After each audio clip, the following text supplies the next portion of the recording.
बेटा good afternoon. आप लोग एक काम करिए, जिनको स्टेज में आना है तो वो लोग एक बार टाइप कर दीजिए कुछ, तो उसको मैं ऑन स्टेज कर दूंगा, है ना। अच्छा, एनीवे, तो इम्पोर्टेंट डिस्कशन चल रहा था, this a very very important ये। तो उस पे हम लोग पिछले दिन डिस्कस किए थे 2 एसेंशियल स्टेटमेंट्स के ऊपर। ये याद होगा जरूर आपको। एक तो है आपका कि ammonia which is produced as a result of metabolism is toxic, is converted to urea within liver. And number 2, a part of urea is eliminated by urine and a part is written in the kidney matrix to maintain the desired osmolarity, है ना। ये दोनों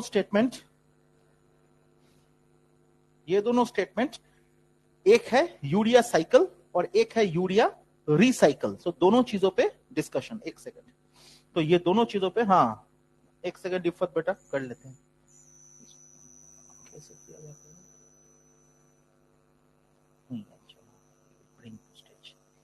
इफ़त बेटा आप बात कर पा रहे हो अभी?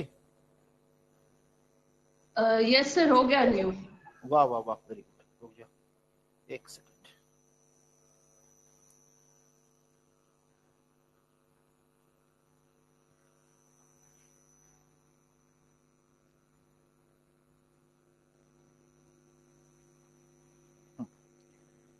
हाँ, तो अभी ये जो पहला वाला पार्ट है, दैट इज ऑर्निथिन साइकिल और यूरिया साइकिल, उस ऑर्निथिन साइकिल को हम लोग पढ़ेंगे, ठीक है। That is our first target of discussion. तो ऑर्निथिन साइकिल के बारे में हम लोग बात करेंगे। Will study about ornithine cycle.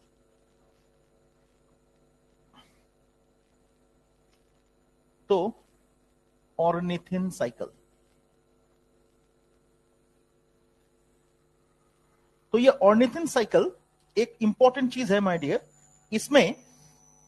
इसमें this occurs in the liver. तो साइट की हमें लिवर, और लिवर का दोनों पार्ट में होता है, one is mitochondria, one is cytosol. तो केवल माइटोकॉन्ड्रिया पे नहीं होता, केवल साइटोसॉल पे नहीं होता, दोनों इन्वॉल्व है। तो one is the mitochondria, the other is the cytosol. अब ammonia which is toxic is convert to urea with in liver. उसके कुछ स्टेप्स होते हैं, ठीक है। उसके बारे में कुछ चीजें हम बताएंगे, सब आपको याद नहीं रखना है, लेकिन मेजर जो प्रोडक्ट्स है उसको जरा देखना है आपको, ठीक है।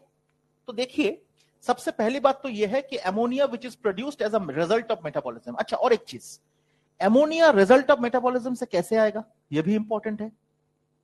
Deamination of amino acid. तो एमाइनो एसिड का अगर डीएमिनेशन होता है तो NH2 निकल जाता है, और there after what happens is, after deamination of amino acid what happens is, this particular NH2 will bind to another hydrogen to give you free ammonia, and this free ammonia is highly toxic.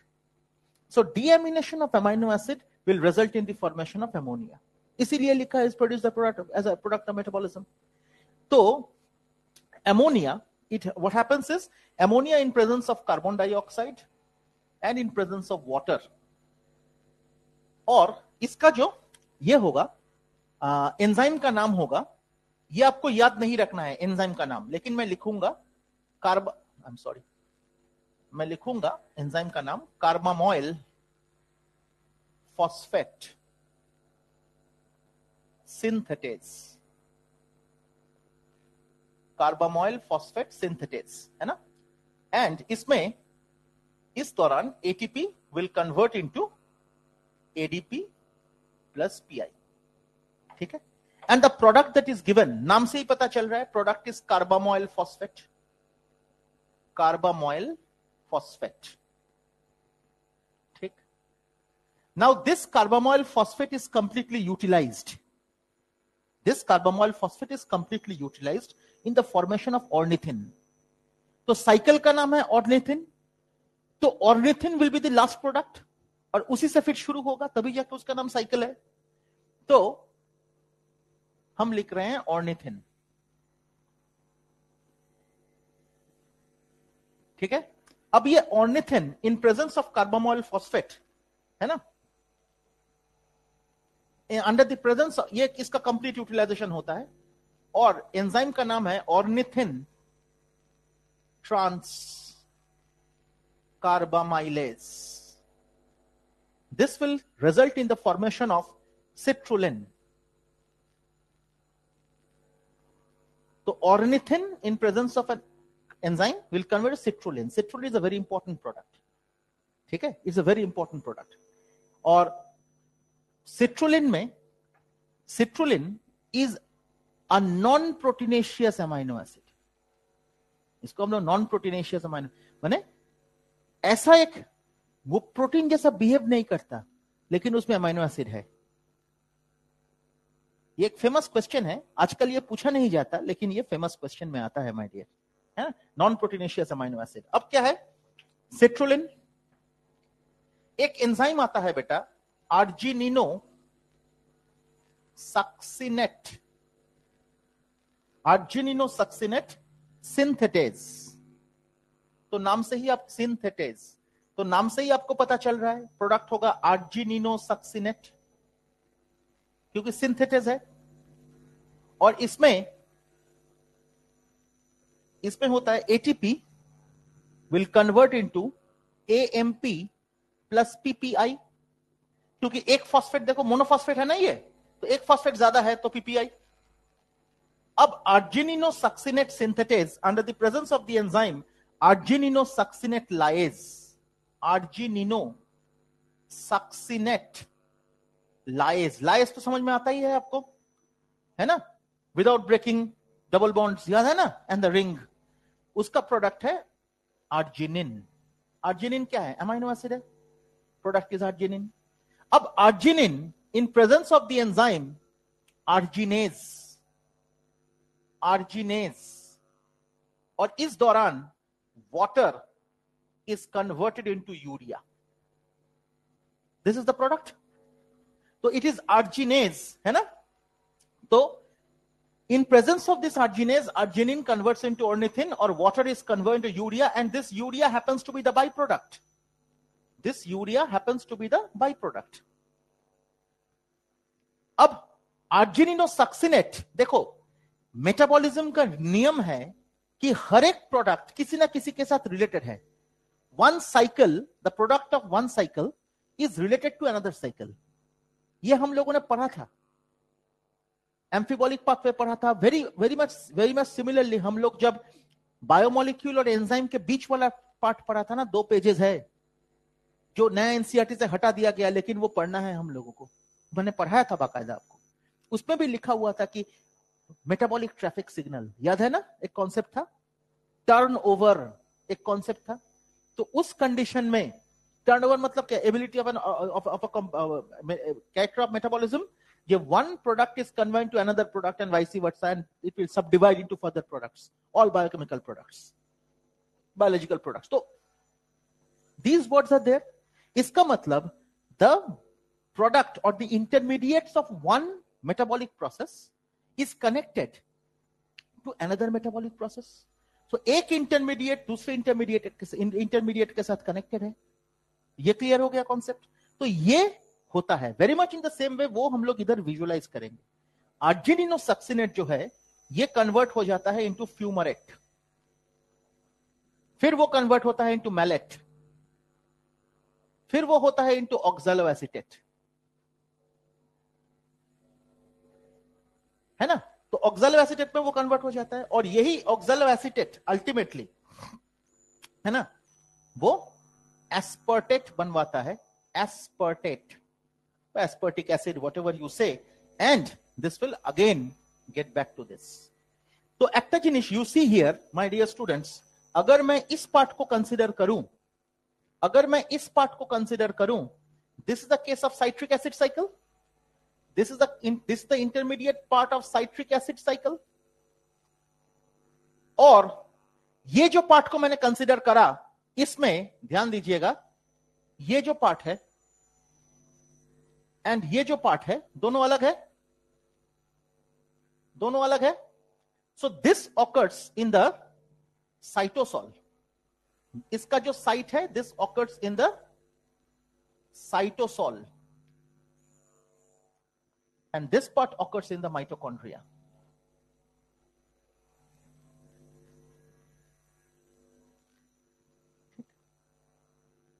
Got my point.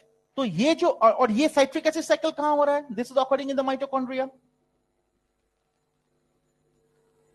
तो इस this was given bye, ये जो cycle है my dear, this cycle was given bye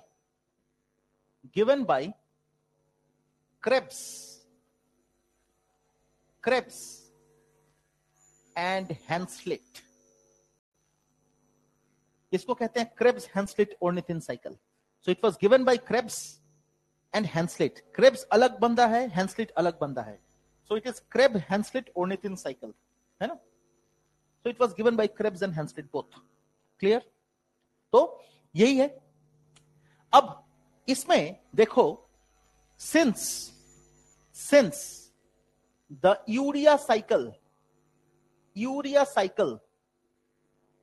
and the citric acid cycle are connected, है ना? Therefore the entire process can also be called as urea bicycle, है ना?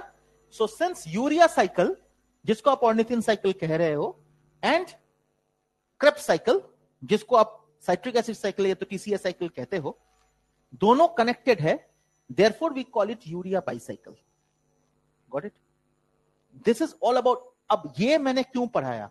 मैं ये पढ़ाया इंटरमीडिएट एंजाइम याद रखने के लिए नहीं, मैंने ये पढ़ाया पहला ये पॉइंट के लिए, that urea is produced as a byproduct. Number 2, the cycle is actually ornithine cycle. Number 3, Krebs-Hanslitt. Number 4, mitochondria and cytosol. Number 5, citrulline, non-proteinaceous amino acid. बुझते वाले? इसीलिए मैंने इसको पढ़ाया.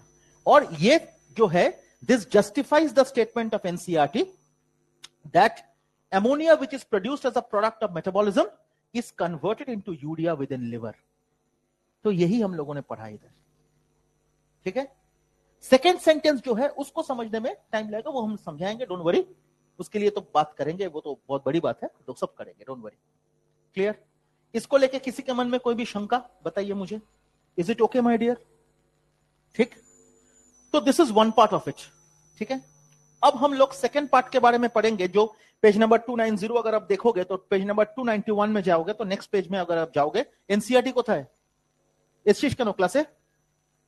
ক্লাস থেকে বার করে দেবো একদম. हाँ, क्या कहा मैंने? हाँ, पेज नंबर 291 में आप देखिएगा, देयर इज अ पैराग्राफ जिसमें लोअर ऑर्गेनिजम्स का एक्सक्रीटरी प्रोडक्ट्स का नाम लिखा हुआ है. वो बहुत इंपॉर्टेंट है माय डियर, उससे सवाल पूछा जाता है. उसमें और एक इंपॉर्टेंट चीज मैंने पहले भी आपको दर्शाया था, that is the name of rotifers. Platyhelminthes में फ्लेम सेल्स या तो प्रोटोनेफ्रिडिया, उसके साथ साथ रोटिफर्स भी लिखा हुआ है, लेकिन rotifers are aquatic aschelminthes. It is not platyhelminthes. I told you this before as well. तो that is an aquatic aschelminthes. तो हर एक ऑर्गेनिज्म का मतलब फाइलम के अनुसार आप लोग डिटरमाइन कर लेना कि किसका एक्सक्रीटरी ऑर्गन क्या क्या है. जैसे कि मोलास्का लिखा नहीं है उधर, ऑर्गन ऑफ बोजेनस मैंने आपको पढ़ाया था, या तो केबस ऑर्गन मैंने आपको पढ़ाया था. सिमिलरली हर किसी का एकाइनोडर्माटा में कौन करता है? Water vascular system is responsible. Arthropoda में कौन करता है? डेफिनेटली मेल्फिजियम ट्यूब्यूल्स हो सकता है, कॉक्सल ग्लैंड हो सकता है, ग्रीन ग्लैंड हो सकता है. एक एक ऑर्गेनिज्म का एक एक टाइप का एक है. अगर एरेक्निडा है it is always coxal gland, अगर क्रस्टेशियंस है तो ग्रीन ग्लैंड, अगर इंसेक्टा है तो malpighian tubules. Very much in the same way annelids, nephridia. Very much in the same way aschelminthes, example protonephridia. Platyhelminthes, protonephridia. এই যে জায়গাটা इज वेरी इंपॉर्टेंट. तो आपको यह समझना है कि किसमें क्या एग्जांपल आपको पढ़ना है, और उस पैराग्राफ से एक भी क्वेश्चन अगर आया और अगर गलत किया तो तमाचा सीधे गाल पे. 100% याद रखना है इसको.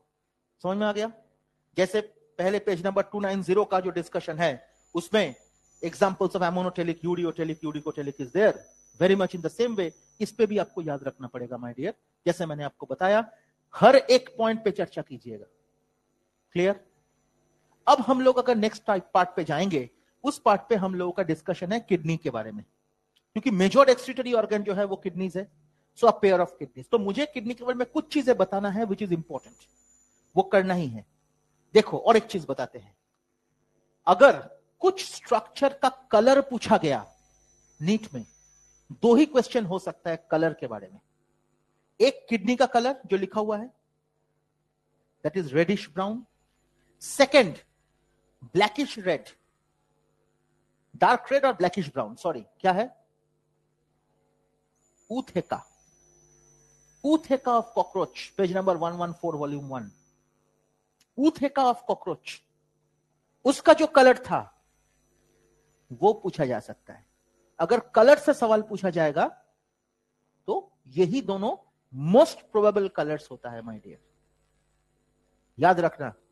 तो ये जो रेडिश ब्राउन दिया हुआ है किडनी, ये रेडिश ब्राउन ही आपको आंसर करना है। लेकिन अगर डॉक्टरी पढ़ोगे उसके बाद जब किडनी हाथ देने के देखोगे this is pinkish in colour, लेकिन एनसीईआरटी में लिखा है रेडिश ब्राउन, तो हम लोग रेडिश ब्राउन लेके ही चलेंगे। Am I clear? अब किडनी के पार्ट्स के बारे में जब हम लोग चर्चा करते हैं माय डियर, तो लोकेशन के बारे में चर्चा करते हैं। तो एक तो है किडनीज, किडनीज घुरिए दिए छोड़िए दिए,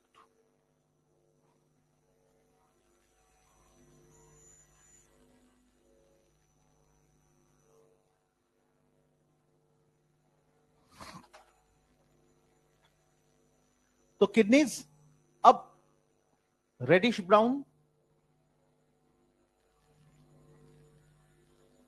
इन कलर, पहला पॉइंट। अब इसका लोकेशन, लोकेशन सबसे पहली बात तो यह है, देखो अपना एब्डोमिनल कैविटी में जितने भी ऑर्गन्स है वो एक पेरिटोनियम से कवर किया हुआ है, मेजॉरिटी ऑफ द ऑर्गन्स। लेकिन kidney is not covered by peritoneum, it is beyond the peritoneum, behind the peritoneum, so it is called retroperitoneal. Retro माने पीछे, तो पेरिटोनियम लेयर के भी पीछे, got it? So it's a retroperitoneal organ, है ना? So these are retroperitoneal organs. तो retroperitoneal organs, that means behind the peritoneum, behind the peritoneum, तो it's a retroperitoneal organ, इसका मतलब हो गया it is behind the peritoneum, clear? अब retroperitoneal तो है, कोई दिक्कत नहीं है उसमें, लेकिन उसका लोकेशन क्या है? पहली बात तो ये डायमेंशन क्या है? तो डायमेंशन हम लोग किस तरह से पढ़ेंगे, देखो dimension, dimensions, length, breadth, width, but thickness, width, thickness, length, breadth and thickness, ठीक है ना?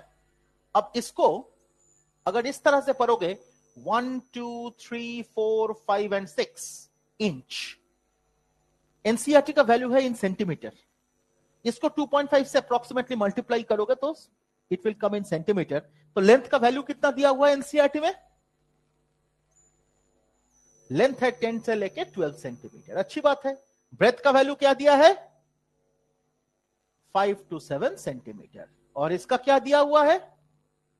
2 to 3 सेंटीमीटर। समझ में आया आपको किस तरह से इसको हैंडल करना है? दोनों वैल्यू मैंने आपको बता दिया ताकि एक गड़बड़ होने से आप दूसरा याद रख सकते हो, उससे मल्टीप्लाई करके आप मैनेज करोगे, समझे ना? Clear? Very much in the same वे अब किडनी का लोकेशन के बारे में जब बात करते हैं माय डियर, इसका लोकेशन हम लोग वर्टिब्रल कॉलम के अनुसार कैलकुलेट करते हैं, राइट? सो एक चीज तो इंपॉर्टेंट है that the right kidney is slightly at a lower level than the left kidney due to the anatomical position of liver on the right. क्या नो बेटा? यह है अगर एजर्शन, इसका रीजन होगा due to the anatomical position of the right lobe of liver, right, of the large right lobe of the liver. क्योंकि liver का structure अगर आप देखते हो तो ये जो है, तो ये राइट लोब इतना बड़ा सा है ना? This is the right lobe of the liver. So right lobe का जो स्ट्रक्चर है उसको एकोमोडेट करने के वजह से राइट किडनी का लेवल थोड़ा नीचे चला गया। एंड इसका जो पोजीशन है, अगर हम लोग राइट किडनी और लेफ्ट किडनी का पोजीशन के बारे में बात करते हैं, तो राइट एंड लेफ्ट किडनी का पोजीशन के बारे में बात करते हैं, तो राइट कम आता है कहां, T12 से लेके L3, और लेफ्ट आता है T11 से लेके L2। तो एक लेवल नीचे है। तो राइट किडनी T12 से लेके L3, लेफ्ट किडनी T11 से लेके L2। ये तो समझ में आता ही है। तो 12 thoracic से थर्ड नंबर और 11 thoracic से सेकंड नंबर। ये तो क्लियर है, हो गया। अब किडनी का एवरेज वेट भी शायद दिया गया है उधर, तो 120 से लेके 170 ग्राम्स। तो इसका वेट 120 से लेके 170 ग्राम्स। ठीक है, तो ये वैल्यू भी याद रखना है। ये वैल्यूज को लेके कोई दिक्कत तो नहीं होगा, है ना, ये तो पता ही है आपको। अब किडनी में और एक चीज हम लोगों को देखना पड़ेगा माय डियर, कि किडनी का जब स्ट्रक्चर आप पढ़ते हो, जो एनसीईआरटी का जो डिस्कशन है वो बहुत इंपॉर्टेंट पार्ट है, क्योंकि किडनी में कॉर्टेक्स का डिस्कशन है, मेरुला का डिस्कशन है। उसके बाद जब मेरुला के बारे में बात करते हो तो मेरुला में कॉर्टेक्स एक्ट लाइन देखो in that paragraph, last line, the cortex extends between the pyramids as renal columns called the columns of Bertini. ये एनसीईआरटी का कॉमन सेंटेंस है और जिससे सवाल पूछा जाता है, how many of the following statements are correct, how many of the following statements are incorrect. इसका फोटोग्राफ नेक्स्ट पेज में दिया हुआ है, आप देखोगे दैट जो कॉर्टेक्स है वो मेरुला के बीच से ऐसे मूव करता है ना, ऐसे करके, तो that is renal column which is called the columns of Bertini. वो दिख रहा है आपको। तो इसमें और एक चीज आपको करना है कि पहली बात तो ये है, देखो right kidney is the left kidney, और यहां से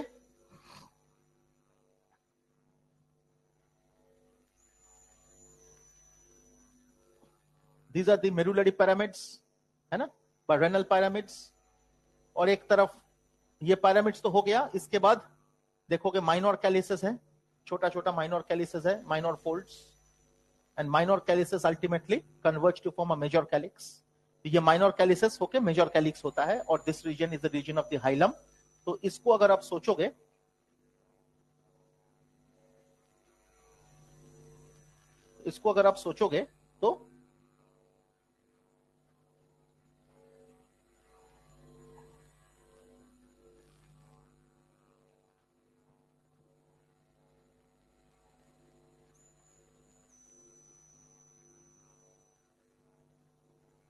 इसको अगर हम लोग कंसीडर करें, बेसिकली दिस एन ओपनिंग, है ना।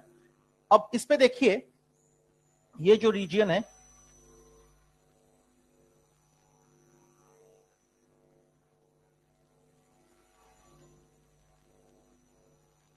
तो इस पे देखिए जैसे कि कॉर्टेक्स होता है, कॉर्टेक्स का आउटर लेयर में होता है कैप्सूल, और इसमें होता है, this is the cortex, renal cortex.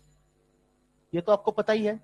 Inner to the renal cortex the renal medulla, तो रेनल मेडुला में ही ये सब है, और उसमें renal pyramids are there. These are the renal pyramids and cortex extends between the pyramids. इस जगह पे, इस रीजन पे अब बात कर सकते हो एज रेनल कॉलम्स और the columns of Bertini,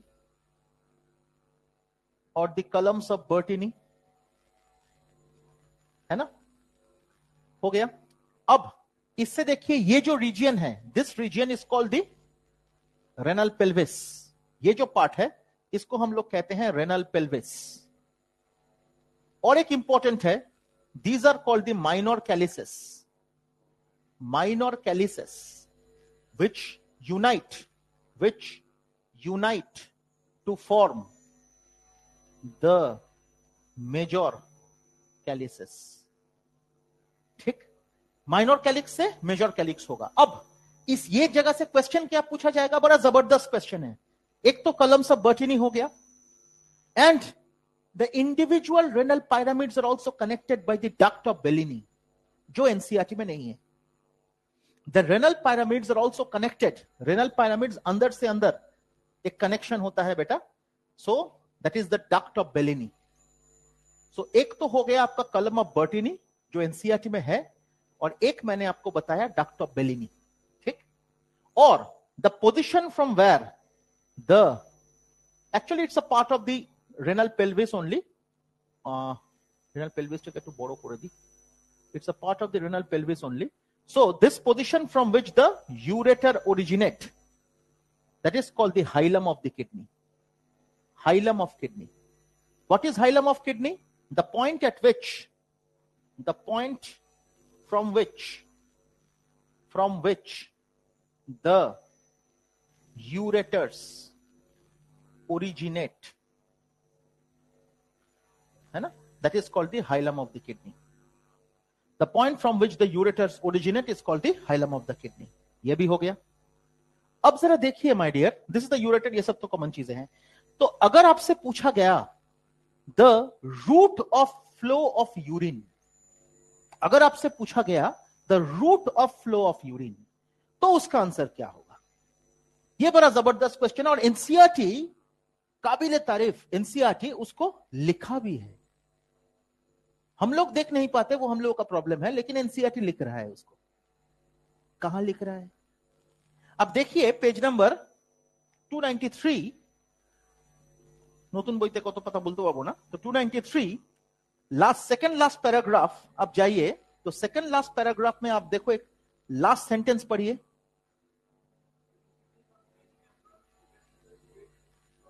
collecting duct. भालो करे सुनो, डिसीटीज ऑफ मेनी नेफ्रॉन्स, मतलब ये जरूरी नहीं है कि हर एक नेफ्रॉन में कलेक्टिंग डक्ट होगा, लेकिन ये जरूर है कि कलेक्टिंग डक्ट किडनी में है, नेफ्रॉन में है, लेकिन हर एक नेफ्रॉन में एक कलेक्टिंग डक्ट ऐसा जरूरी नहीं है. बिकॉज ये sentence, DCTs of many nephron converge into a carbon duct called the collecting duct. जिसका पैसेज बोलिए, तो मेनी ऑफ विच कन्वर्ज और open into the renal pelvis. एबारे फोटोते एसो, लुक एट द पिक्चर.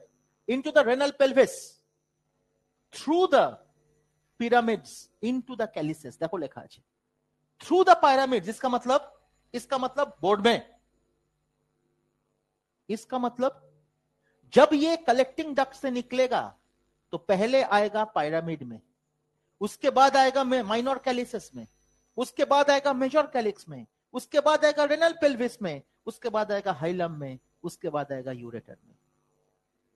तार माने सीक्वेंस की दाঁড়াচ্ছে, the sequence is like this my dear. DCTs of many nephrons मैं इस तरह से कंसीडर करता हूं माय डियर. मैं 3 डीसीटी लिखा, इस तरह से मैंने लिखा, comes into a common duct called the collecting duct. ठीक, पहली बात तो यह है. And from the collecting duct, it moves into the renal pyramids.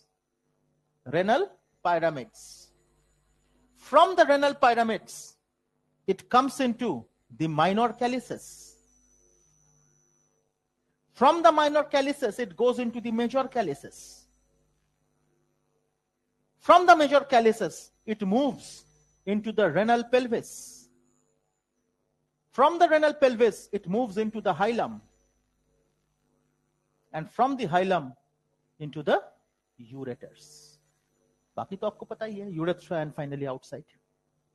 तो ये जो सीक्वेंस एनसीईआरटी का लाइन है, हम लोग इस पे तवज्जो नहीं देते तो समझ में नहीं आता. Am I clear? इसी तरह से इसको पढ़ना है. And you see here, when we talk of this, ये देख, it is as if there is a triangle that is formed here. Actually, Ramna, एक second, just hold on. इसको थोड़ा चेंज करेंगे, इस फोटोग्राफ को. एक second.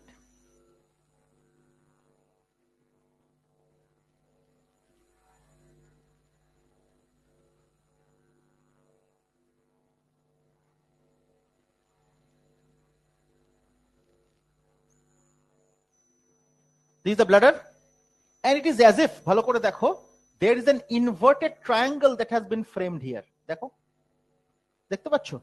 The 2 points of entry of the ureters and 1 urethra. তাই তো? So that encloses a triangle which is called the trigone, Trigone, trigone of the bladder. तो bladder का trigone कहा जाता है इसको. एंड इसके बाहर वाला जो रीजियन है, इसके बाहर वाला जो रीजियन है ना, इसके बाहर वाला जो रीजियन है, this region consist of what? এই রিজিয়নে কি আছে? This is the muscle. No, ये है ট্রানজিশনাল এপিথেলিয়াম, যেটা তুমি বলছো সেটা তো ये देख। अब this region is the muscular nature, this is the detrusor। इसमें जो मसल है that is called detrusor, and this muscle is the smooth muscle of the bladder, and this muscle is covered by, enclosed by an epithelium called the transition epithelium। so इसको ये enclose किया गया by an epithelium, it is enclosed by an epithelium, it is enclosed by an epithelium that is called transitional epithelium।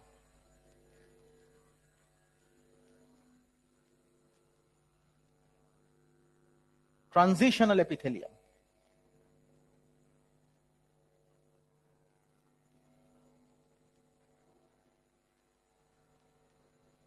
ठीक है ना?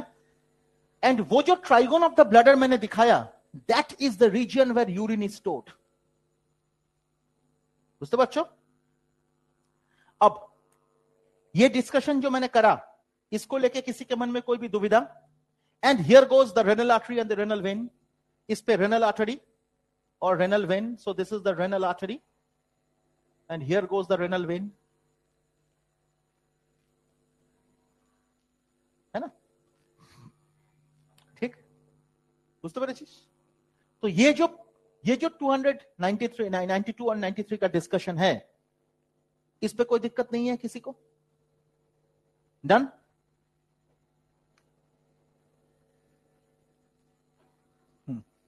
ठीक, इसका photo ले लीजिए, ले लेते हैं।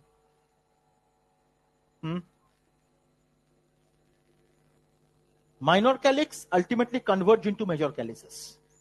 Calyx are the folds inside the kidney. Calyx কথাটার মানেই হচ্ছে folds. So those folds, छोटा छोटा folds and crevice তৈরি হয়, that opens into a large crevice or fold. है ना?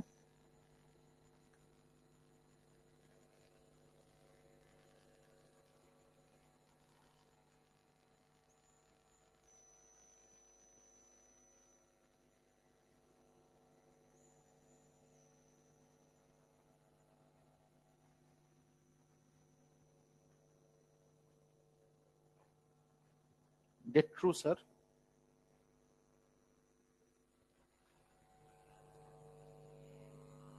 के चारों ओर, हाँ तीनों ओर पूरा कवर करके रखता है बेटा।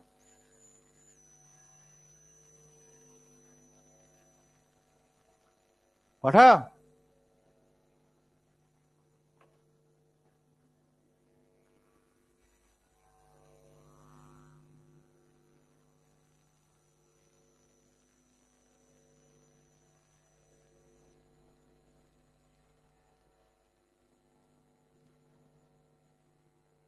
कोई पढ़िছিস? পাচ্ছি না তো।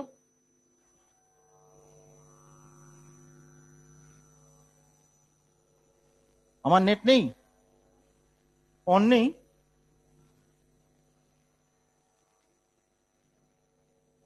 কি তোদের ফোন বুঝি না বাবা। এবার এসছে, ভুলভাল ফোন। কি গরম লাগছে রে, প্রচন্ড গরম। It is very hot actually in Calcutta. Weather পুরা বরবাদ है। কত কল আছে? 30। কি? নো স্যার, এই যে আমি বাড়ালাম, আমি শুধু অন করলাম তাতেই। This is 30। In this you believe that I will survive? कितना करा मैंने? 23। कॉम्पेंसेशन दिलाम একটা, हो गया? प्रोसीड करें?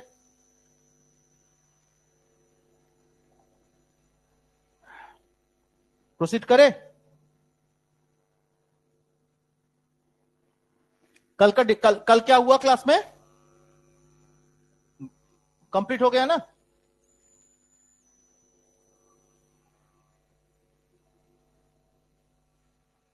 क्यों? क्यों? आपने बोला नहीं कि उसको कंप्लीट करना है?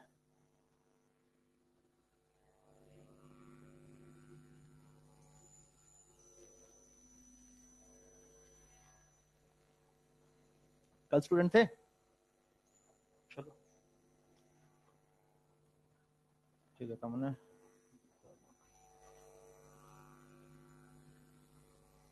ठीक है।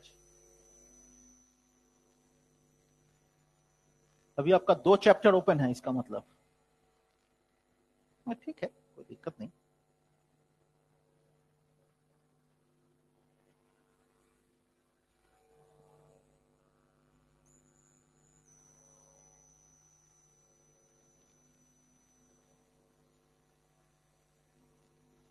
जल्दी आ। अब हम लोग बात करेंगे रिगार्डिंग, क्या अभी सोचा था मैंने, एक सेकंड। ओ हाँ, अभी हम लोग को सबसे पहले पढ़ना पड़ेगा एकदम लास्ट पार्ट ऑफ दिस, जहां पे मिक्चुरेशन के बारे में चर्चा है, समझे? तो मिक्चुरेशन के बारे में हम लोग बात करेंगे। पहले उसको पढ़ लेंगे हम लोग। तो मिक्चुरेशन, मिक्चुरेशन, मिक्चुरेशन इज क्या है? It is the phenomena of voiding the urine out of the bladder, but from the bladder. The phenomena involving the voiding of urine out of the bladder. Now this is called micturition. Since it involves nerves as well as muscles, so we can consider it under reflex. So we call it micturition reflex, and it is controlled by the spinal cord. So the central neural system, मान के चलो. So since it involves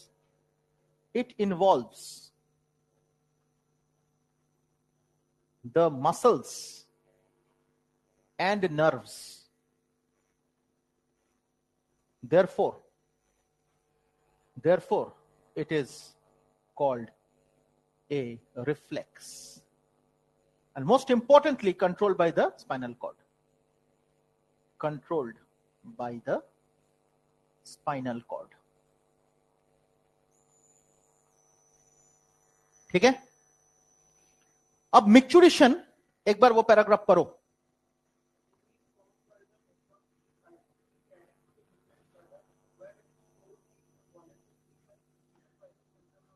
Till a voluntary signal is given by the central nervous system, and central nervous system or central neural system, this is nothing but the spinal cord. समझे?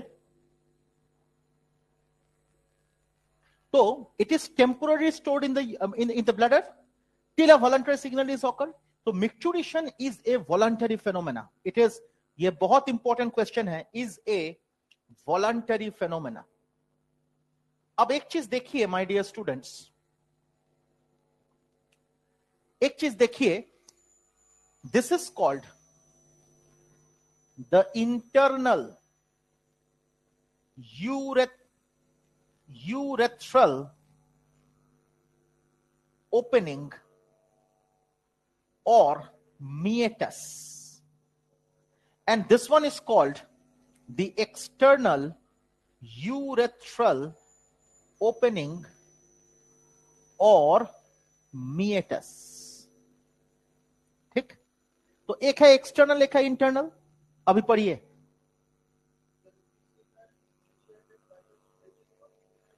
तो the stretch receptors are present on the walls of the bladder.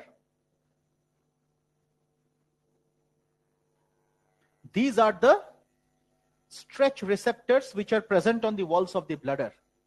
Stretch receptors present on the walls of the urinary bladder.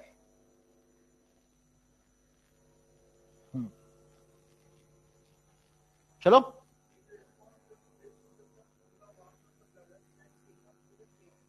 तो stretch receptor क्या करेगा, CNS को signal देगा, ठीक है, बोलो।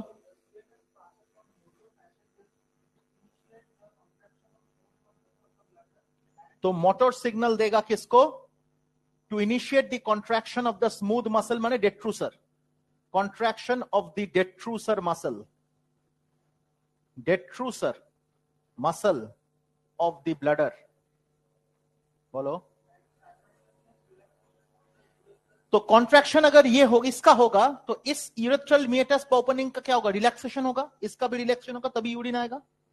तो this will result in, followed by relaxation of the urethral sphincter, urethral sphincter muscles। क्योंकि ये यूरेथ्रल स्पिंक्टर मसल क्या है, यूरेथ्रल ओपनिंग के चारों ओर एक स्पिंक्टरिक रिफ्लेक्स है, स्पिंक्टर माने रबर बैंड जैसा। तो these are muscles present around the urethral openings, है ना, these are present around the urethral openings, so they are sphincteric in nature, we call it sphincter। exact classical muscle नहीं है, लेकिन हम लोग आप लोगों के लेवल पे इसको मसल कंसीडर करते हो, लेकिन ये क्लासिकल मसल का फीचर नहीं है हालांकि। Anyway, and thereafter urine is eliminated. तो ये जो मैकेनिज्म है, ये जो सिग्नल दिया, दिस सिग्नल के बाद जो मोटर सिग्नल आया, तो ये पॉजिटिव सिग्नल, ये भी पॉजिटिव सिग्नल, लेकिन ये वॉलंटरी, समझे ना, ये वॉलंटरी। इसका और एक बहुत इंपॉर्टेंट ये है, वॉलंटरी कैसे समझोगे, एक तो अपना इच्छा होगा तभी हम लोग यूरिनेट करते हैं, ये तो सही बात है, और एक कैसे समझोगे, यूरिनेट करते करते अगर सडनली कोई सामने आ गया तो वी होल्ड इट बैक। तो क्यों हुआ, वॉलंटरी है ना। अगर इनवॉलंटरी होता है ना, जैसे हम लोग, जगह नहीं है तो बहुत सारे लोग रास्ते के किनारे पे, कोई आ गया सडनली, तो क्या होता है, वी होल्ड इट बैक, और वो होल्ड हो जाता है, वॉलंटरी फेनोमेना। बुझते पारছিস কি বললাম। And let me tell you, it is a reflex, क्योंकि it is controlled by the spinal cord. ये जो सेंट्रल न्यूरल सिस्टम लिखा है, दिस बेसिकली स्पाइनल कॉर्ड। तो ये स्पाइनल कॉर्ड कंट्रोल करता है। अब कौन सा part of the spinal cord is controlling it, कौन सा part, this is the sacral plexus. Sacral plexus मतलब सैक्रल रीजन, वर्टिब्रल कॉलम का जो सैक्रल रीजन है, सर्वाइकल, लंबर, सैक्रल, कॉक्सिजियल, ये thoracic, lumbar, sacral, coccygeal, cervical, thoracic, lumbar, sacral, coccygeal, ये जो sequence है, उसमें sacral region of the spinal cord से जो दो तरफ जो नर्व निकलते हैं, those are the sacral reason, sacral plexus, जहां पे बहुत सारे नर्व आता है, उधर से नर्व निकल रहा है ना, these are called sacral part. बुझते पारছো? So these are the nerves which are originating from the sacral part of the vertebral column, और sorry I should say sacral part of the spinal cord. समझ में? तो इसीलिए मैंने लिखा sacral plexus. Plexus कैनो, because is a region where maximum innervation occur. Clear? So this is the micturition reflex, and micturition reflex is a voluntary phenomena. So voluntary phenomena, it is controlled by the central neural system, and कौन सा part of the central neural system, ओहो ये तो दिख नहीं रहा है,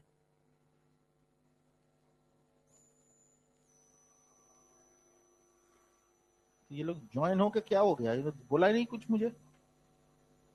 हाँ, तो कौन सा part of the central neural system, spinal cord, the sacral plexus, है ना, sacral region of the central neural system, the sacral plexus. Clear हो गया, डन, कोई दिक्कत नहीं, शानदार, चलिए क्लियर।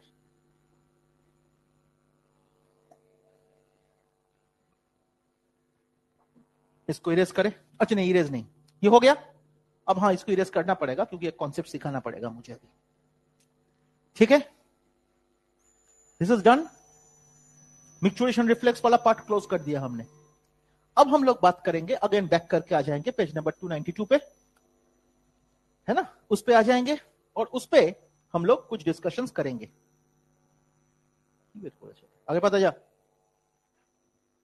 नीचे, हाँ वो पुट्टा पे तो बोलो, ठीक है, क्लियर।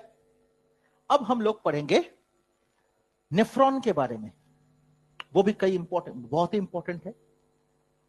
तो इसका पार्ट, इसका फोटोग्राफ ले लीजिए, इसको इरेज कर देंगे हम, কিরে তুই পড়াশোনা তো করছিস না, নীল ডাউন করি দেবো। কি হলো?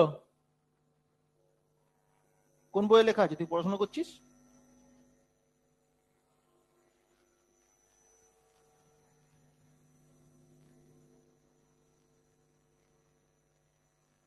তুই জানিস তো আমি খুব খারাপ लोग, I am very bad, I am not a good man. पता है ना आप लोगों को? मैंने कभी कहा मैं बहुत अच्छा हूं? कभी कहा? वाहिद इंसान हूं जो कहता है कि वो बहुत खराब है।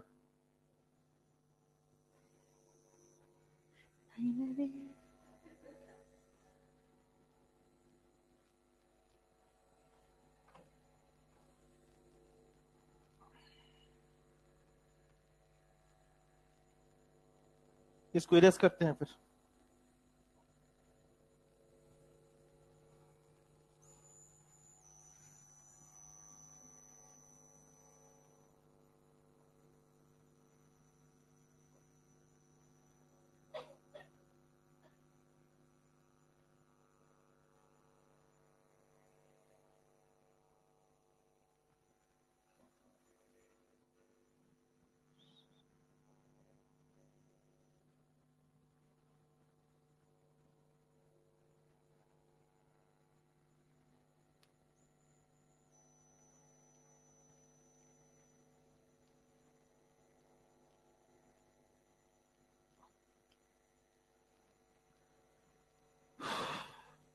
কি লিখছে?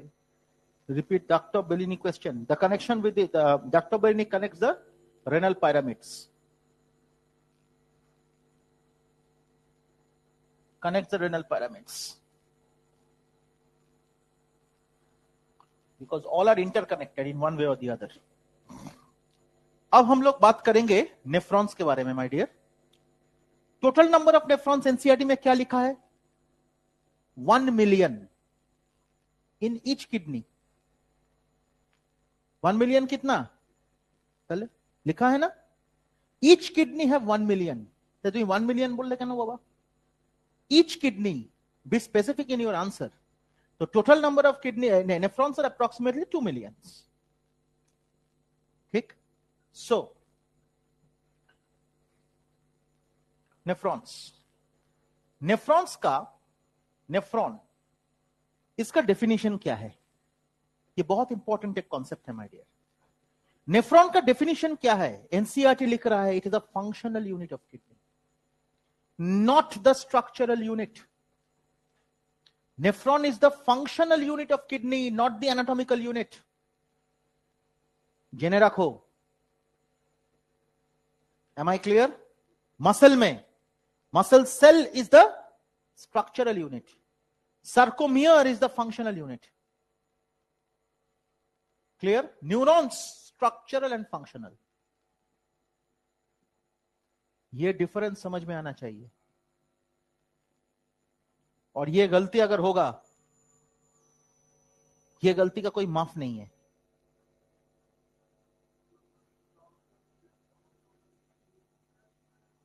Is that nephron? Uriniferous tubules and nephron are different.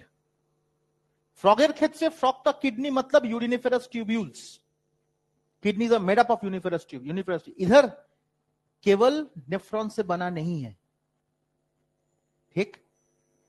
तो अभी हम लोग बात करेंगे तो nephron, it is the functional unit,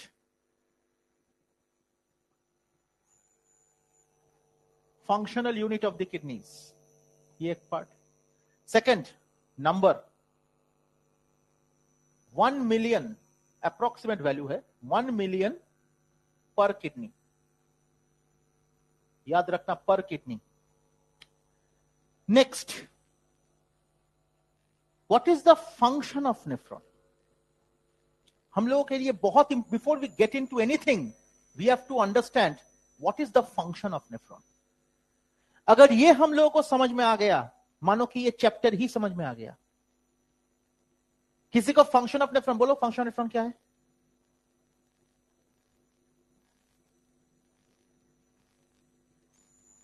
बताओ।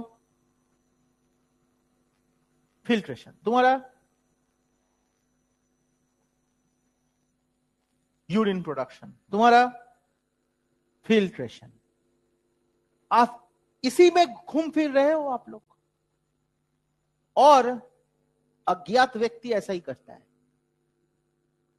सही चीज अगर नहीं पढ़ोगे तो हमेशा आपके मन में होगा कि यही हो सकता है, यही हो सकता है। You are doubtful, even if you are answering you are doubtful, तो आप में कॉन्फिडेंस नहीं है।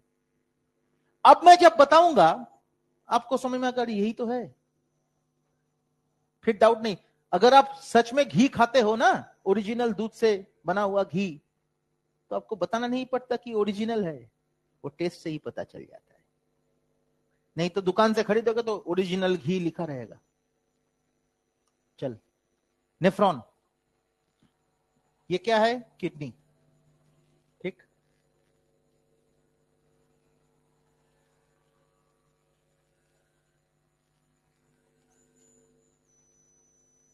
ठीक। अब ये किडनी का कुछ लेयर्स,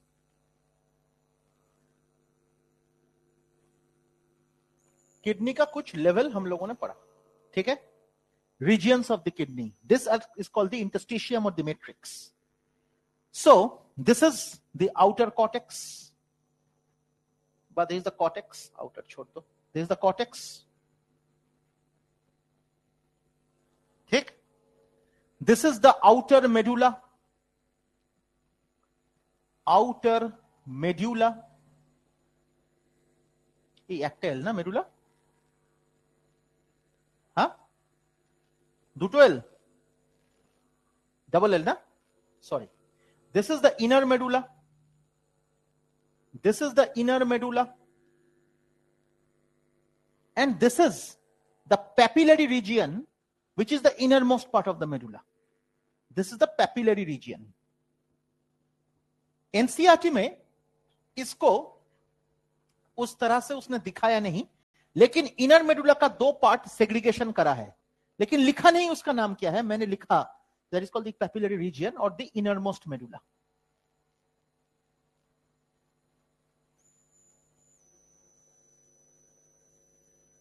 ठीक है, हो गया।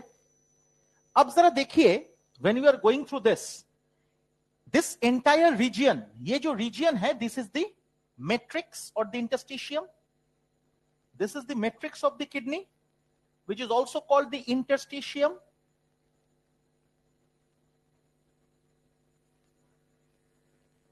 ठीक, हो गया।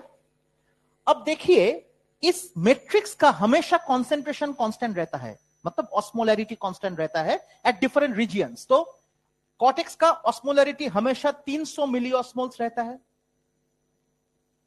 आउटर मेडुला का 600 मिली ऑस्मोल्स रहता है, इनर मेडुला का 900 मिली ऑस्मोल्स रहता है, एंड इसका 1200 मिली ऑस्मोल्स रहता है। ठीक, एंड ये इंक्रीज हो रहा है from the cortex to the papillary region, and इसको हम लोग कह सकते हैं cortico medullary hyper osmolar gradient कह सकते हैं। Cortex to medulla osmolarity increase हो रहा है, and the difference in each level is, at each level is 300, so gradient is 300. तो cortico medullary hyper osmolar gradient, यही तो है। इसको अब देखो, अब इंपॉर्टेंट चीज देखो।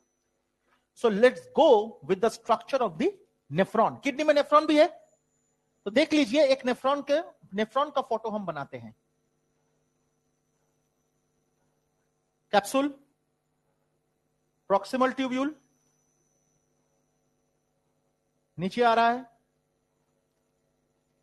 सीधा डिसेंडिंग लिम्ब ऑफ हेनली, घुमा thin ascending limb of Henley,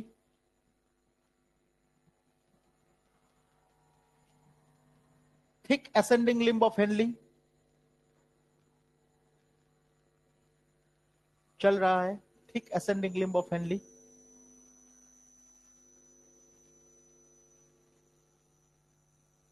DCT,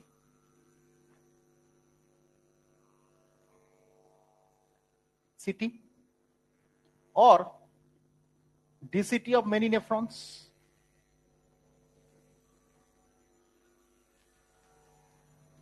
समझ में आया आपको? Clear concept? So you see here, from cortex to the medulla, the concentration increases, osmolarity increases. So this is the nephron. अब nephron में मैंने क्यों ये पिक्चर बनाया? जबरदस्त इंपॉर्टेंट पिक्चर है. Why? NCERT लिख रहा है that the Bowman's capsule and the PCT are in the cortex. The distal convoluted tubule is in the cortex. CT extends from the cortex up to the medulla. लिखा है NCERT में. Photo उसी तरह से मैंने बनाया. अब देखिए ये फोटोग्राफ कौन सा नेफ्रॉन का है? नेफ्रॉन का टाइप्स के बारे में हम लोग अगर चर्चा करें, इसके टाइप्स के बारे में हम लोग अगर चर्चा करें तो एसेंशियली दो टाइप्स आता है my dear. One is cortical nephron जो कि ज्यादातर रहता है. One is juxtaglomerular nephron, JG nephron. तो सो कॉर्टेक्स 80 से लेके 85% of all nephrons are cortical nephrons, लेकिन 15 to 20% केवल are JG nephrons. Right? How do you differentiate between these two types of nephrons? Thin and extends deep into the medulla. Language ভুল করবে না. ও মানে সেটা লেখা আছে. তো Henle's loop is thin and runs deep into the medulla. This is the feature of the Henle of the juxtamedullary nephron. And what is this picture? ये कौन सा नेफ्रॉन है? This is juxtamedullary nephron because देखो Henle's loop कहां गया? एकदम runs deep into the medulla. हो गया. इससे हम लोग ये भी पढ़ लिए कि कॉर्टिकल नेफ्रॉन और जक्स्टामेडुलर नेफ्रॉन को डिफरेंस कैसे करेंगे. समझ में आ गया? Is it clear? किसी के मन में कोई भी दुविधा नहीं है? अब इसको जक्स्टामेडुलरी भी कहते हैं ना. हो गया. अब ध्यान से सुनिएगा. नेफ्रॉन के साथ साथ हमेशा there will be the presence of the blood vessels. So nephron के साथ साथ हमेशा there is presence of the blood vessels, जो आपको फोटो में भी मिलेगा. ये तो पता है आपको. So blood vessels के अंदर ब्लड है which is nothing but the body fluid. ठीक है? तो और हम लोग है homeothermals, therefore the osmolarity of our body fluid is always constant. So इसका osmolarity is always constant and is maintained at approximately 300 milliosmoles. इसका एक्चुअली 296 है, लेकिन हम लोग 300 लेके चलेंगे. समझे? Any doubts to anyone? अब देखिए, what is the function of nephron? What is the function of nephron? The function of nephron is to maintain and achieve and maintain the constant osmolarity of the body fluid and the constant osmolarity, that is corticomedullary hyperosmolar gradient. इसको achieve करना और maintain करना. So the function of nephron to achieve and maintain the constant osmolarity of the body fluid and the corticomedullary hyperosmolar gradient. समझे? This is what is called osmoregulation. Regulation क्या no? अगर वो increase हो जाएगा तो घटाना पड़ेगा, घट जाएगा तो इंक्रीज करवाना पड़ेगा. This is what is called osmoregulation. My dear student, this is the function of nephron. और वो करते करते what it produces is called urine. Urine production is not the function of nephron. Target भी नहीं है उसका. नेफ्रॉन का एकमात्र टारगेट है to maintain the constant osmolarity of the body fluid and the constant corticomedullary hyperosmolar gradient. वो करते करते वो जो बना देता है, that is urine, जिसमें total volume of urine that is produced or eliminated per day 1.5 to 2 liters NCERT ते लिखा है, उसमें 600 grams is solute, the remaining is solvent. ये जो यूरिन है इसका वैल्यू एनसीईआरटी में क्या लिखा है? 1.5 लीटर से 2 लीटर्स पर डे, सही तो रे? in which 600 grams are solute. Therefore remaining जो भी है सब सॉल्वेंट है, सही तो? That means water. वो सॉल्वेंट अगर बढ़ जाएगा तो एडीएच का सिक्रीशन कम हो जाएगा, तभी जाके सॉल्वेंट बढ़ता है, तो वॉल्यूम ऑफ यूरिन इंक्रीजेस. वो सॉल्वेंट अगर घटाना है तो एडीएच का सिक्रीशन बढ़ेगा, सॉल्वेंट घट जाएगा इन द यूरिन. बुझते पारछो? सो ये पिक्चर जिसको पता है और ये जिसको पता है उसको ये चैप्टर पता है. आज से पहले ये तो नहीं सुना था आप लोगों ने, सुनना भी नहीं चाहिए. अभी सुन लिए ना, बस दिमाग में रख.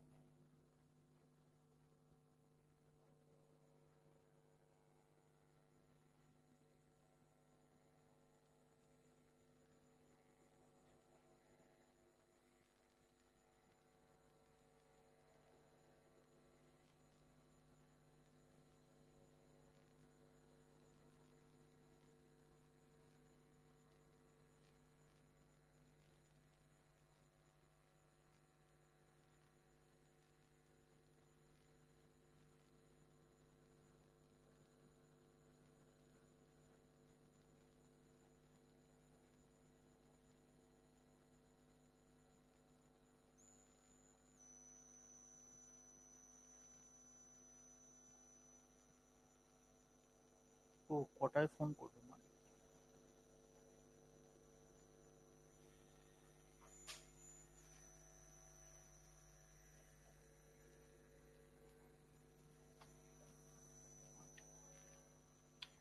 चलो, could you understand this? अब नेफ्रॉन के साथ साथ ब्लड वेसल्स भी चलते हैं, उसके बारे में थोड़ा पढ़ना होगा हम लोगों को. समझ में आया? तो बहुत जल्दी पढ़ा दे एक चीज झट से. ये डन हो गया ना? Sir I am on mute again. Why couldn't you tell to switch the both side during micturition? Both side? Why couldn't you tell to switch the both side? अरे ये रिकॉर्डिंग देख लेना बेटा. मैंने तो बाद में देखा कि उसको शिफ्ट नहीं करा गया. रिकॉर्डिंग देख लेना इसका जैसे ही क्लास खत्म होता है. anyway, हाँ, क्या कहा मैंने अभी? हाँ, तो एक चीज झट से पढ़ा देते हैं. तो नेफ्रॉन के साथ साथ हमेशा ब्लड वेसल्स रहता है. अब एक सर्कुलेशन के बारे में बात करेंगे जिसका फोटोग्राफ एनसीईआरटी में है, नेफ्रॉन के साथ ब्लड वेसल, लेकिन उसका एक एडवांस डिस्कशन हम लोग करेंगे. That will include that as well.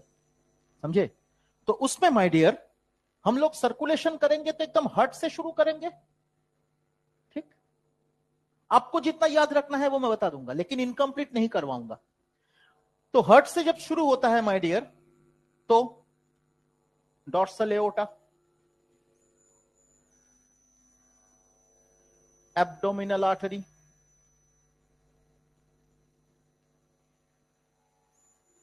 Renal artery. अब रेनल आर्टरी सिर्फ अंदर घुसा किडनी के अंदर, उसके बाद का सीक्वेंस क्या है जरा देखिएगा ध्यान से. फॉर्मूला इज SIAC, सियाक, segmental artery, interlobar artery, arcuate artery, cortical radiate artery. Formula हो गया. अब आता है एफरेंट आर्टरियोल, जो फोटो में दिया हुआ है. देखो, एफरेंट आर्टरियोल दिया है, बामन्स कैप्सूल में घुस रहा है, and efferent arteriole will split into glomerulus, और वो ग्लोमेरुलस से आएगा एज एफरेंट आर्टरियोल. देखा आपने? तो efferent arteriole is an artery. Efferent arteriole is an artery. Therefore, glomerulus is the only capillary of the body which is present between two arteries. The only capillary of the body present between two arteries is glomerulus. And the only capillary present between two veins is the portal capillaries. Portal vein, दोनों vein के बीच में वो capillary रहता है. तो this is efferent arteriole. अब देख, efferent arteriole breaks into peritubular capillary network. हम लोग कहते हैं PTCN. एनसीईआरटी में लिखा है पेरिट्यूबुलर कैपिलरीज. अब पेरिट्यूबुलर कैपिलरी से क्या आएगा? अब पेरिट्यूबुलर कैपिलरी से अब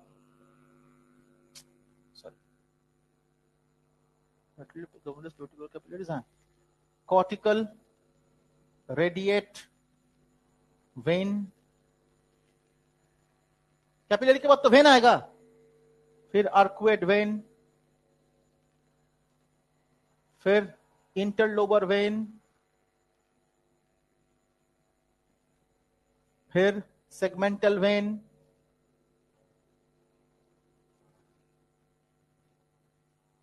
फिर रेनल वेन, है ना, फिर एब्डोमिनल वेन, फिर इंफीरियर वेना कावा, फिर हार्ट. साइकिल समझ में आ गया? अब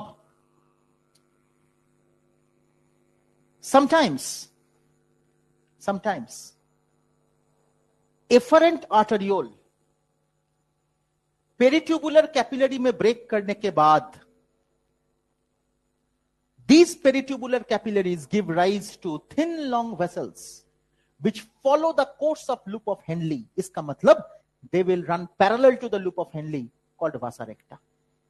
So sometimes efferent arteriole breaks into thin long vessels which run parallel to the loop of Henle.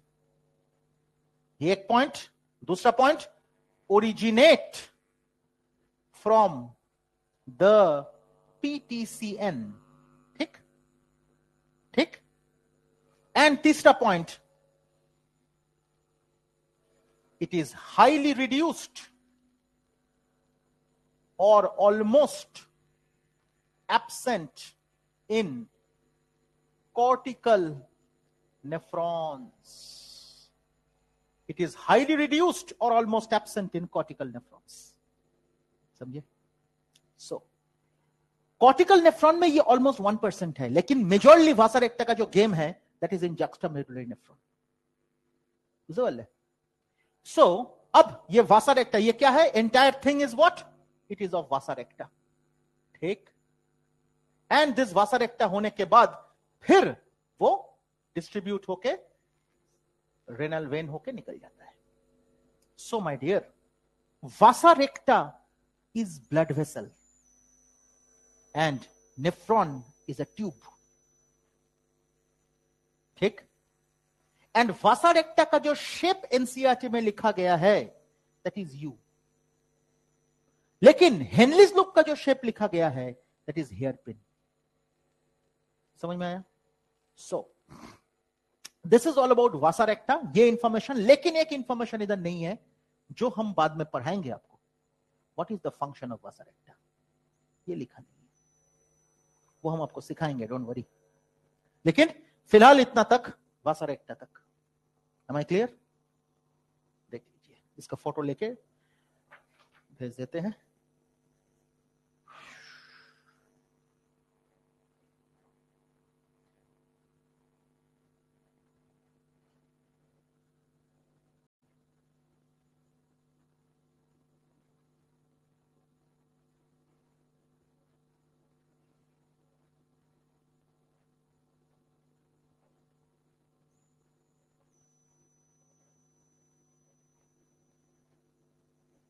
देखो बाबा, आई वांट रिजल्ट। जो मैंने पढ़ाया, कोई भी टॉपिक उठा लो, पहले नहीं पढ़ाया आपने, लेकिन आई वांट रिजल्ट। मुझे किसी चीज से दिलचस्पी नहीं है, केवल रिजल्ट। समझ लीजिए।